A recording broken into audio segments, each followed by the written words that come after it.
Ukuran dari hidup tentu tidak sebatas usia.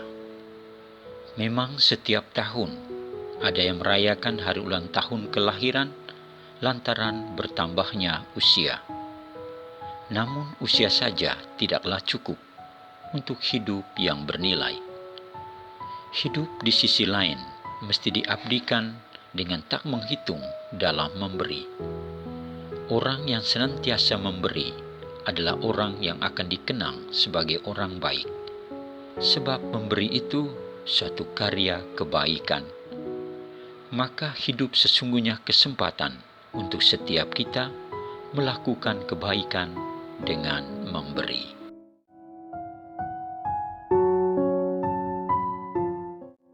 Maka berkemaslah Petrus dan berangkat bersama-sama dengan mereka. Setelah sampai di sana, ia dibawa ke ruang atas, dan semua janda datang berdiri di dekatnya.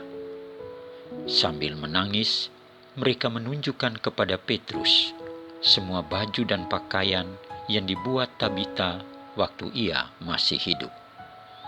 Tetapi Petrus menyuruh mereka keluar, lalu ia berlutut dan berdoa. Kemudian ia berpaling ke mayat itu dan berkata, "Tabita, bangkitlah." Lalu Tabita membuka matanya, dan ketika ia melihat Petrus, ia bangun lalu duduk.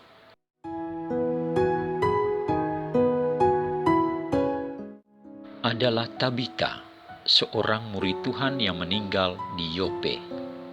Sebegitu ditangisi, termasuk oleh para janda. Mereka mengenalnya sebagai orang baik karena biasa memberi sedekah, juga berbagi pakaian yang dibuatnya sendiri. Inilah yang dikisahkan para janda kepada Petrus sebelum Tabita didoakan dan dibangkitkan oleh Petrus.